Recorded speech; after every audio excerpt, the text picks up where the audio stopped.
Quiltcon and the Mid-Atlantic Quilt Festival are two of the biggest quilt shows on the East Coast, and today I'm going to put them head-to-head in 20 different categories.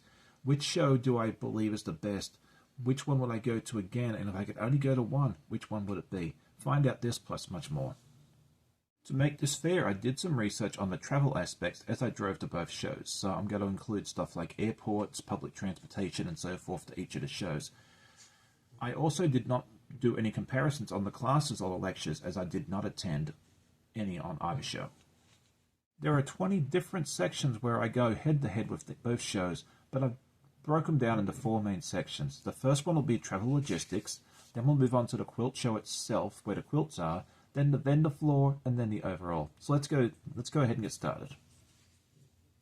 And so let's get stuck into our travel logistics. And the first thing we want to talk about is our airports. If you're going to travel any great distance, you're probably going to fly. And you want an airport that doesn't require you to travel hours and hours past that by bus or train or anything else.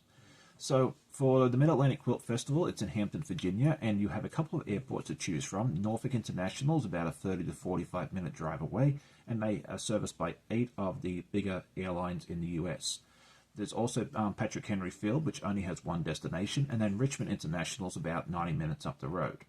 For Quiltcon this year, Raleigh International is serviced by probably 2 or 3 dozen airlines, and they have service to many, many destinations inside the US, Canada, Mexico, and also some destinations in Europe. So for this one, clear winner is Quiltcon. Next up is you're probably going to need a place to stay, so let's talk about hotels, and we're going to focus more on the hotels that are close, let's say within walking distance of the show itself. Raleigh had a number of hotels nearby, and they were great. One was actually attached to the convention center, and Hampton has something very, very similar. If you look at the map, it looks like Hampton has a few more options on this one here, so this was a close battle, but I'm going to give this one to the Mid-Atlantic Quilt Festival.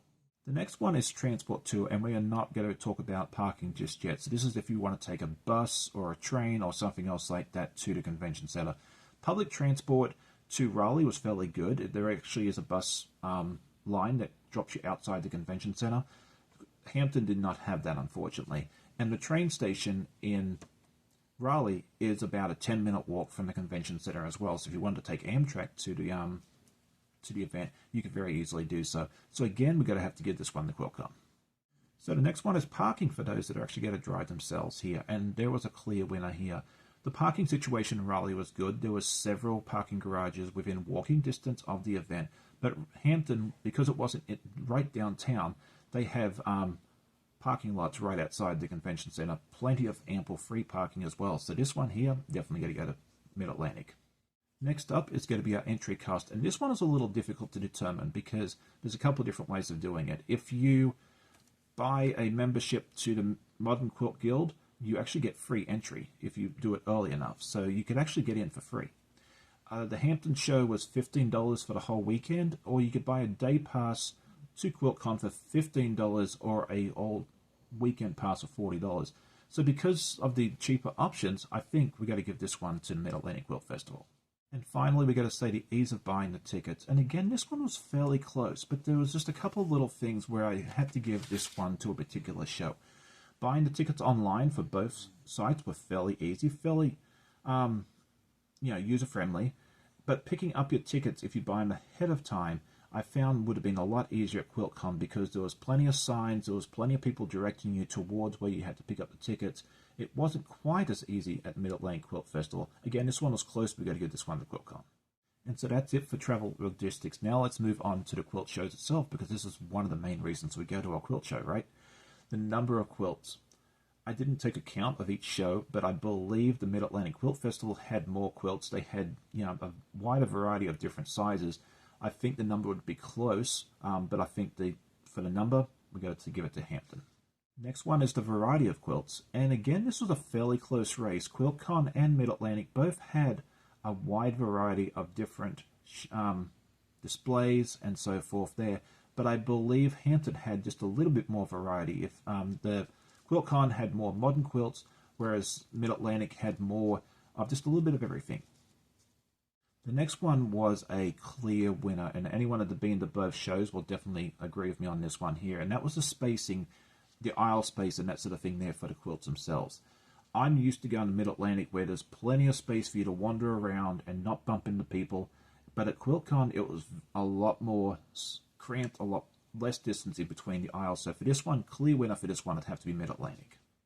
So it looks like so far in the Quilt Show section, Mid-Atlantic is running away with a win. But, don't give up on Quiltcon just yet, because the next one is the layout, the actual layout of the Quilt Show itself.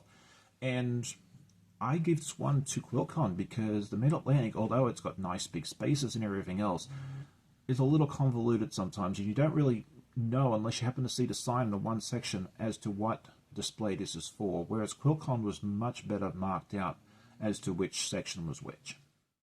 And finally is our meet and greet, and there was an absolutely clear winner with this. If you want to see some of your favorite designers, brands, YouTube celebrities, that sort of thing there, you definitely have to get out to Quiltcon. There are so many people that you can meet. I met up with so many other content creators and other people that I've seen on YouTube and other formats. It's definitely the place to go. And so now we've finished talking about the quilts. Let's talk about the other reason we all go to a quilt show besides quilts and meeting all the other cool people around, and that's to go shopping. The first thing I want to talk about is the vendors themselves, the variety and the number of vendors. And the clear winner here would be Quiltcon. There were so many wonderful vendors, so many of the big names that you see here, there, and everywhere. And if you wanted to see a wide variety of different products, you couldn't go better than this one. The next one is crowds. And as an introvert, crowds and spacing is very, very important to me. And I'm actually surprised on who won this one. I thought it would be Mid-Atlantic, but it actually ended up being Quiltcon because even though it was crowded when I was there sometimes, I never felt constricted or anything else like that in the vendor area at Quiltcon, so Quiltcon definitely gets this one. The variety of vendors is a very tough one for me to pick, and it took me a while to sit there and actually select the winner on this because both shows have a great variety of vendors, but I'm going to have to give this one to Quiltcon because not only did they have fabric and other sewing machines and that sort of thing there, they had a few extra things that you wouldn't see at most other shows.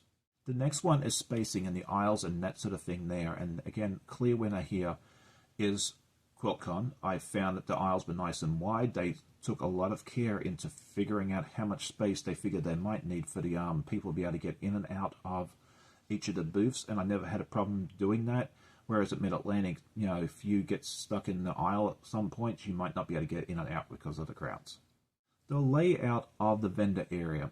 This one was pretty tough to tell, pick a winner because there's so many different ways you could think of this. But I think I'm going to have to give this one to Mid-Atlantic just because I like how it's intertwined with the quilt area as well. So it's not a dedicated section like half and half. It's more intertwined. So that way you can kind of go quilt looking for a little while, then do a little bit of shopping and go back and forth.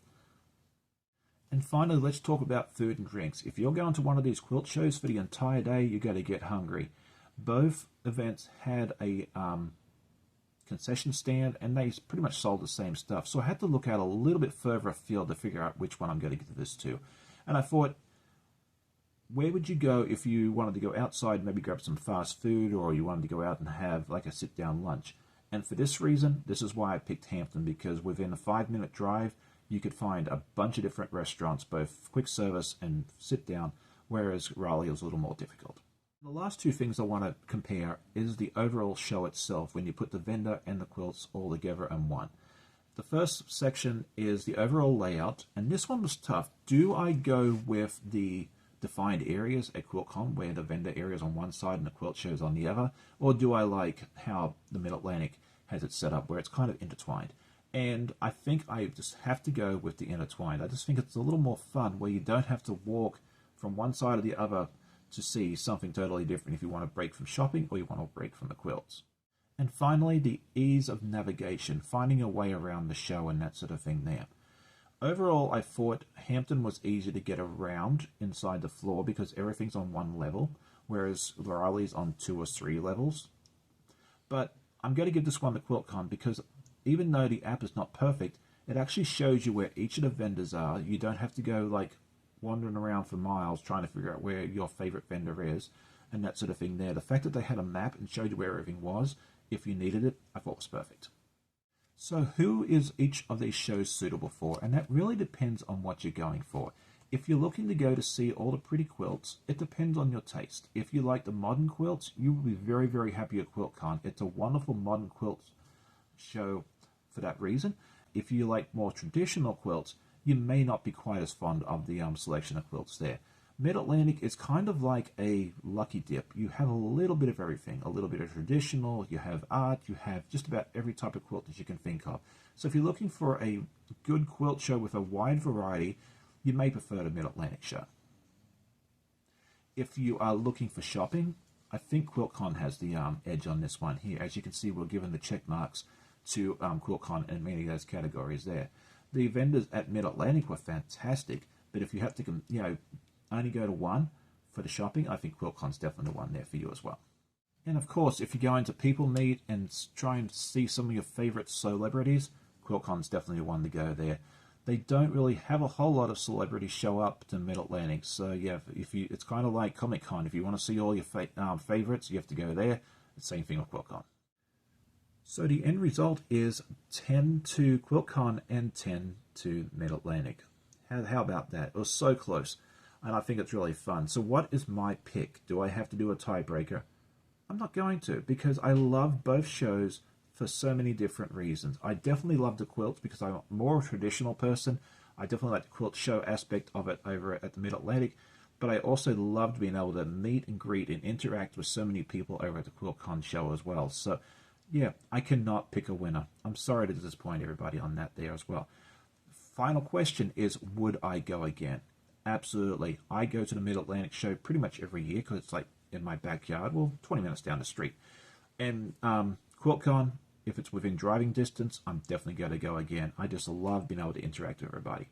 Well, I hope you enjoyed today's little review of the head-to-head between Quiltcon and Mid-Atlantic. Let me know what your favorite aspect of it was and what is important to you when selecting which quilt shows to go to. If you enjoyed the video, definitely hit the like button, tell a friend, and I always love hearing comments from my viewers. Happy sewing, and let me know if you went to either show. Bye.